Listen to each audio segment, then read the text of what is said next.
سلام سلام، إن شاء الله تكونوا بخير وبصحة جيدة. صباحكم زين ومبروك. اليوم كما راكم تشاهدوا راح نشارك معكم التريدة بكل التفاصيل، وراكم تشوفوا فيها جات الله يبارك مورقة ماشي معجنة. وبالطبع نبداو على بركة الله في تفاصيل الوصفة. انا هنا عندي الدجاج برك والحبيصه تاعي طيبه، دونك ماشي راح نستعمل لا كوكوط. انت حبيتي تستعملي لا كوكوط باش تربحي واخد بري راسك. عندي هنايا الزيت وهذوك المرصوات البيوضه، هذوك عندي شحم دايب تاع الكبش العيد. توجور انايا الشحمه هذيك ندوبها نصفيها ونخبيها نزاود بها في الزيت. وقراو على الشحمه راح تلقاوها باللي صحيه خير من زيوت المهدرجه. فوالا هنايا كي داب لي الشحمه هذيك نبدا نحط المورسو تاعي تاع الدجاج. حبي ديري الدجاج ولا حبيتي اللحم، صحيح الا درتي اللحم لازم لا كوكوت. نخلي انايا الدجاج تاعي يتقلى مليح في هذا الزيت على نار هاديه. لو طون هذاك راح نوجد حبيبات تاع البصل اللي راح تحبي ترحيهم ولا تقطعيهم مرصوات كيما حبيتي. ما راح نزيد والو عليها، راح لي زيبيس راح ندير غير الملح والفلفل الكحل. الحميزه كيما قلت لك تاعي طيبه. نخليها تتقلى ونعاود نولي لكم ومن بعد. هذه هي تريده اللي راني نستعملها، تريده الصنوبر. الحق ما صرا لي معها حتى مشكل، ما تعجبني ما والو. اذا كان الافراد تاع العائله تاعك بزاف دو بريفيرونس تستعملي كيلو. هنايا درت خدمت برطل باش ما يصرالي حتى مشكل ونخدمها بعقلي. هنا راني ندير الزيت وندخلو مليح فيها، لازم الزيت يقيس كل مربع. وراني دايره بيان سور الماء تاعي يسخن اللي راح نفورو عليها. هنا الكميه تاع كيلو راح تكفيك الافراد العائله يكونوا حتى 10. اذا ماشي من النوع اللي ياكلوا بزاف، لان التريده خفيفه ما قبل ما ياكلوا ما راحش يشبعوا. باش ديري حساباتك وتعرفي الكونتيتي اللي لازم تستعملي. دونك اذا كانوا افراد العائله من نوع الاكل غير زيدي وما تخافيش. وتفاصون الا قعدت راح تقعد لك قد ما تزيد كيفاش تولي بنينه اكثر، دونك ما عندك ما تخافي. هنايا التريده تشبه نوعا ما في الخدمه تاعها للرشته للكسكس، يعني المعجنات تاعنا الجزائريه براتيكمون كامل نفس الطريقه، خاصه اذا كانوا بلا صوص بيضاء. انا برك لا صوص كيما راكم تشاهدوا تاع تريده ما درتش فيها الخضر، لانه كيما الرشته راكم على بالكم اللي يديروا فيها اللفت، وانا نزيد فيها القرع. المره الجايه راح نشارك معكم ان شاء الله الرشته.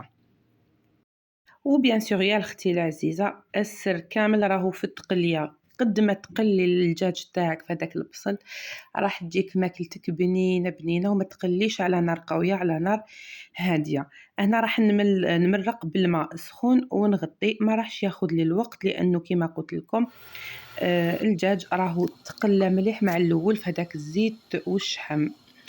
هنايا تريده كيما راكي تشوفي، هنايا تشوفي كل ورقه تخلط لها الزيت مليح. نقعد نخلط فيها وهي فوق النار حوالي 10 دقائق ربع ساعه مليح. هنا بعد ما فرغت لي راح نفرغها في الجفنه تاعي، نزيد عليها الماء. وهنا في هذا الرطل استعملت حوالي واحد 200 مليلتر تاع الماء، ونقعد نرش ونحرك ونفرغ بيان سور الماء تاعي حتى يمسلي كامل الورق ويتشربوا هذاك الماء. ونقعد نروح ونجي عليها ونزيد الماء بالعقل باش ما تتعجنليش. كل ما تشرب زيد لها هذيك 200 مليلتر بشويه، ماشي على ضربه، باش تشربها بالعقل. ونخليها. وقلت لكم راكي تخدمي في حاجه واحده اخرى وتروحي وتولي عليها تحركيها، هذاك اللي من تحت كامل راح يكون بيان سور مشمخ بارابور للفوقاني، راح تقعدي تقلبي فيها بالعقل بلا ما تتعجن لك. هذه هي. واش نقدر ننصحك تانيك، انا الكسكاس تاعي صغير على بها استعملت كميه قليله، يعني استعملت رطل لانه الكسكاس تاعي صغير. ولكن اذا الكسكاس تاعك كبير استعملي كيلو ما عنده ما يخوفك. فوالا كيما راكم تشوفوا راني نقعد نقلب فيها ونقلب ونقلب ونروح نفورها. هنايا راح نفورها التفويره الثانيه، راح يتفور من جهه ومن جهه اخرى راح نجيب النجره تاعي اللي ما تلسخلي فيه ما تلسخش كما يقولوا، ونحط فيها مرصوات تاع الزبده. وهنا نفرغ التريده تاعي بعد ما فارت تفويره خفيفه تمتم، وما تقوليش سي بون تعجنت لي ولا تلوبات لي هذيك التريدة كي تشوفيها هكدايا كتلة واحدة، بالعكس il suffit غير تزيدي لاصوص راح تتفتح لك فاسيلمون. بالنسبة لاصوص بلانش اللي طيبناها، إذا كنتِ حطيتِ فيها البصل مرصوات ولا قطعتِ مربعات هكداك de préférence تصفيهم في صفاية وتاخدي غير هاذيك لاصوص وفي الصفاية تحكي شوية داك البصل حتى يخرج لك من الصفاية. أنا شتي كيفاش راهي تتفتح لي فاسيلمون مع الزبدة ولاصوص، قلت لك ما تخافيهاش كامل. كيما شفتوا من قبل من بعد ما زدت هذيك لاصوص نغطيها ونخليها على نار قليلة حتى تشرب كامل لاصوص. وهنا راكو تشوفوا فيها ماشي معجنة، ورقات مفتوحين ماشي معجنين. وهكذا التريدات تاعي راهي جاهزة للتقديم.